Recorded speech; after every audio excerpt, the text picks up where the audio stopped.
Yo, JD here, and as you can see, we are back with another League Racing video, this time for GASR Round 4 at Zandvoort, and I will be showing the current championship standings at the end of this video. And yeah, just a bit of a summary of this League Racing season so far. It hasn't really gone as planned. I really wanted to mount a fight to the title because it's been a long time since I've won a League Racing Championship, and yeah, I felt quite confident with the calendar we had. The first few races, I think we got points every single time.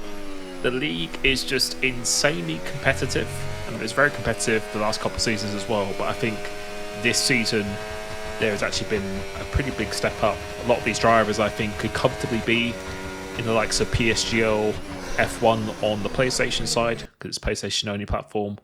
And yeah, this game, as we've discussed in quite a few videos now, and you've probably seen for yourself, this game is very, very reliant on qualifying. It is very difficult to overtake. Wow, we actually got a faster lap. This game, as you hear me say, pretty happy with fastest up there. But yeah, if you don't have a good qualifying, if you're not amazing at qualifying this game, then it's not that it's impossible for you to do well in the race, as you'll see by this video, but it makes life a lot more difficult. And when you're going against other drivers who are on the same level as you and almost the same pace as you, it makes it that much harder. And Zandvoort is a track I really enjoy. It's probably one of my favourite tracks on the game to drive, and we just about get through into Q3. You can see here we were about 0.04 of a second away for being knocked out there. So this is my fastest lap in the Q3. I didn't actually have much time to prepare for this race. I think it's been a whole week since I've been playing F1. This was actually during my birthday week, so I was very fortunate to be away for that. So yeah, didn't feel as prepared, or definitely not as prepared, but as I said before, I don't think it really takes me too long to get up to pace, and Zandvoort is a track almost like Silverstone I really, really enjoy. So I felt pretty confident to get up to speed. I already had a setup that I knew worked very well around here. So if you'd like to try my setups, make sure you click that join button. If you want to ask me any questions, speak to me directly. That's the best place to do it. And I think this setup here is probably one of the best setups I've used, just for an overall qualifying and race.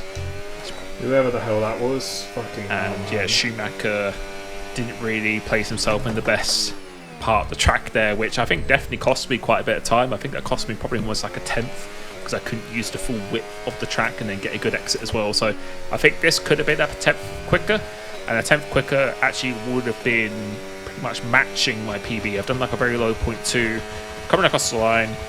This is the 8.3, currently P6, we're in P6, which I think would actually be my best qualifying, and we actually stay in P6, so actually not a bad qualifying. I think if we can qualify in the top 5 or 6, I always know I have a good chance of actually getting a podium, or maybe even more in a race. But as the lights go out, we get a pretty poor start as Suzuki makes a little bit of contact with a vaporizer, and then that means I have to really slow the car down, and then Schumacher gets a good run of me. If you hold it around the outside here, you get the inside for the left-hander, and then there's pretty much nothing you can do. And that definitely was not ideal, because in this game the starts are very important. If you can make up positions to the start, track position, it's going to make your life a lot easier. And then it's mainly the starts, pit stops, that's where you're going to be making those positions, as someone has retired or had an incident, so virtual safety car now. So yeah, dropping a place at the start definitely wasn't what we wanted. But coming into this, I did some race runs before this race, and it was very, very promising. I think Zandvoort is one of these rare tracks in the game where this is how it should be, I think, on every track, where the undercut can be powerful, but only if you're like 2 laps on undercut, because the hards actually take quite a while to heat up. So if you manage your tyres well and can go longer in the race, you can actually almost do a little bit of an overcut. So I think it really rewards drivers who are super smooth. And yeah, people who are pitting on the hard, they're not going to be like a second or 2 seconds faster straight away. It all depends how you heat up the tyres. So I think this is kind of what the game needs, more like this, and you'll see this when we come into the pit stops. But you can see here, still in 7th, but I was feeling very, very good. My setup, it just kept on getting better and better throughout the race, and that's the way I design my setups, to be as competitive as possible in the race without losing too much in the quali, giving you the best balance possible. So again, if you'd like to try the setup, click the join button, join my Discord, follow the instructions, and I can guarantee you will really enjoy this one. I think this, my Austria, this is my Austria, my 2 best setups that I've done so far. But see, it's still P7, and it's through this sector of track, the middle sector, I was so much faster, which says to me either I have more downforce or I just have a way better balance of the car. So go through this section, you can see, look how much time, look how much more mechanical grip we had. Tyres still felt good, felt like I could really push. And on the exit of this corner, this is the problem with the game. I think we'll stay on board here. Honestly, from looking at this, I don't know if Slipstream even exists on this game. I don't know if it's that weak. Again, if it was a ranking out of 100 in terms of effectiveness, I'd probably be giving it maybe like 5% back. So you can see here, we get a really good run. You can see visually, look how much closer we are. We're actually getting a good run. Using the battery right on this gearbox, we're actually losing time. So everyone's running quite a high wing here as well. So it's not really going to be down to the wings, but when you're that close, the slipstream needs to be more effective. And that's what I mean.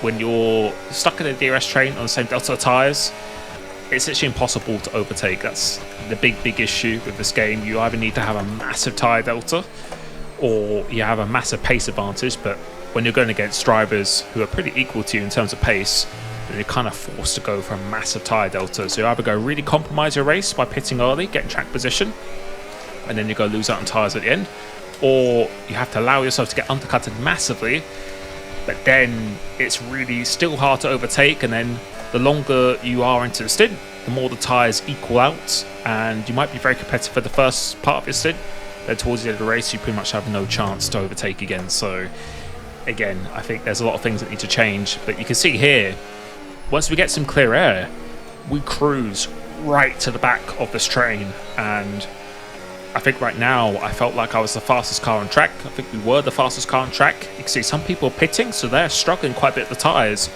and right here now I still feel really good. So the balance of the setup was working perfectly. Suzuki then pits, and again, you think these guys pitting, they'd be getting an undercut, but the hard tyres take so long to heat up, so really you want to try and go as long as you can. And I think this is another example. Again, you can see the tyre indication warning now, so the tyres are getting worn.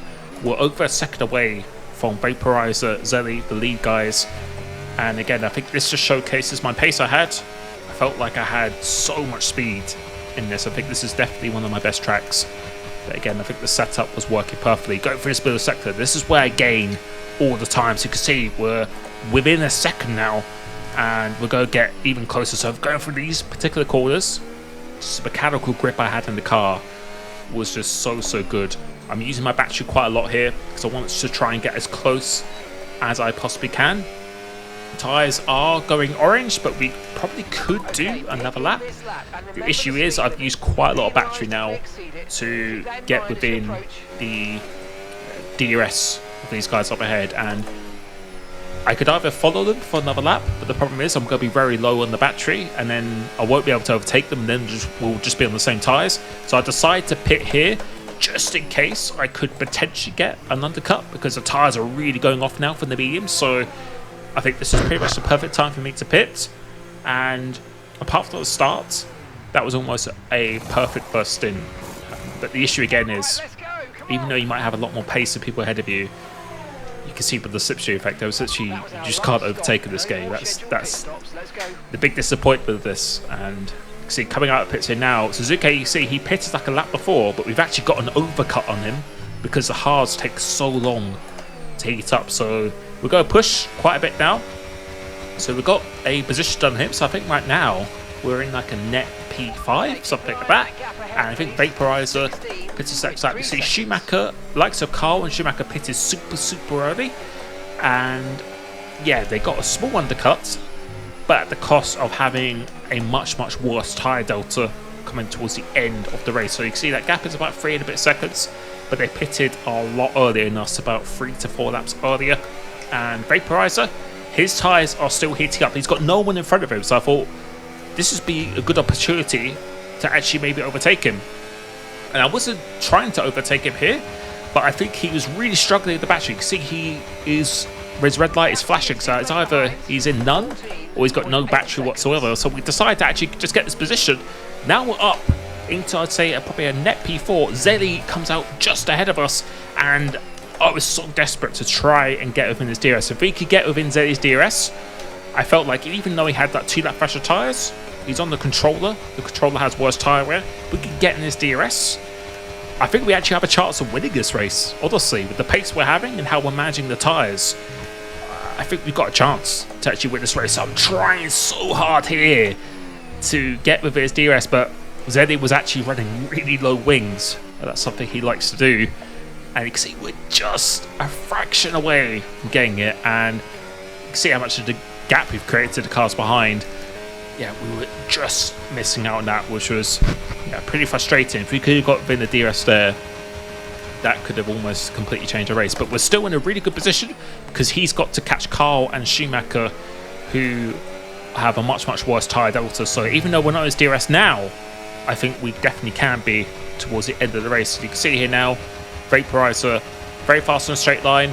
I didn't really mind him overtaking me because I wanted to, hopefully he could actually cruise up to the back of Zeddy if he was saving the DRS behind me. So, and I felt also confident that I could just re-overtake Vaporizer even though he's on the lap fresher tyres. I felt like because he has no one in front of him for DRS, I think we've already shown we can actually overtake. But you can see we actually started to catch this lead group, so we're catching Zeddy as well.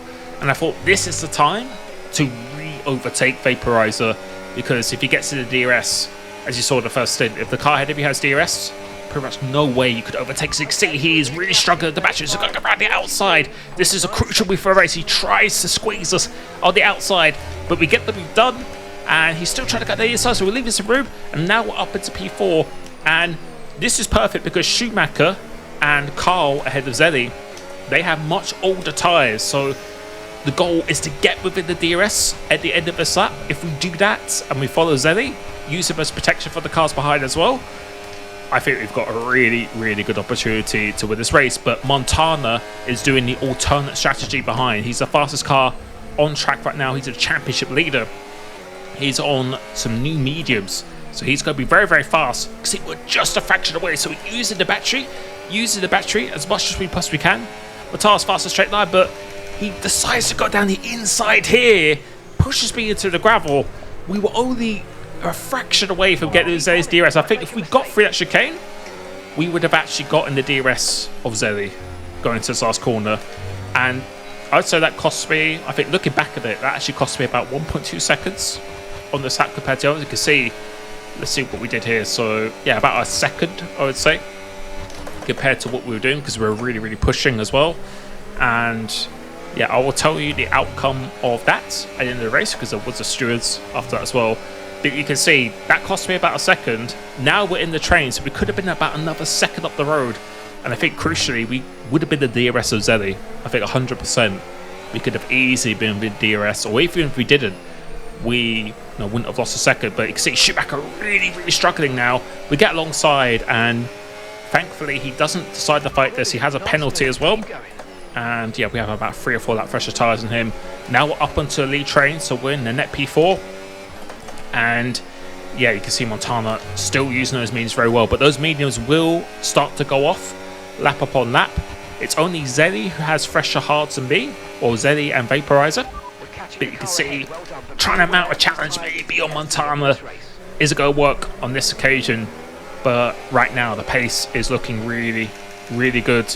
And coming into the last lap, you can see Montana in P2 right behind Zeddy, and Carl, he pitted pretty early, about 4 laps before me, and he's really struggling on his tyres. But also at this point he had absolutely no battery, so coming into the last lap you can see his red light is flashing. He has no battery whatsoever, so he doesn't even bother defending. He knew that I was just going to overtake him. I'm going to turn 1, even if you use the overtake button. You can see Montana has got the race lead, and you can see here, another second we would have been in the DRS of Zeddy, so that incident we had with Montana cost us the DRS, arguably to Zeli, and who knows what that result could have been. So coming across the line, we come home in P3, and after recent results, that was actually very, very promising. I was actually really, really happy with my pace. Even in the quali, I think we could have maybe even done better in the quali. But in the race, in terms of how he managed things and just the overall race pace, how the setup worked, I actually changed a few things in the setup. Gives me a lot more confidence moving into the season. I feel like I've definitely found something in my driving and the setup, which was pretty evident that it worked well there. But moving to the outcome of the incident between myself and Montana, I can confirm he did get a 5-second penalty, because yeah, I think it's quite clear. I think if you watch his video as well, it looks probably actually worse from his POV than it did from mine. Understand why he went for the overtake. I wasn't expecting him to do it at the time, but that corner there, it's very, very difficult to go side by side, and I think he would have overtaken me on the straights anyway if he waited. But I also think I probably would have got maybe the DRS to Zeli, and I could have maybe even actually defended that position. And if I got to DRS to Zeli, then who knows, we could have maybe even overtaken him and kept Montana behind. But he got a 5-second penalty, which means we come home in P2. And in terms of the championship, despite not having some great results, but this result being quite good, we are P4 in this championship, and we're not actually that far away from the lead. And I say moving forward now, probably Baku is the only bogey track for me remaining on the calendar. I think we still have like 8 races to go. Everything else is actually very, very good for me in terms of tracks. So at the end of the day, it is about consistency. This has actually given me a lot of confidence for the championship. I think I was struggling quite a bit, especially in the qualifying. You really have to change your driving for that. But I think there are some things with my driving and in the setup, and just having this calm approach always seems to work best for me. So let me know what you think. I really hope you enjoyed this, and I will be catching you very, very soon. Peace. But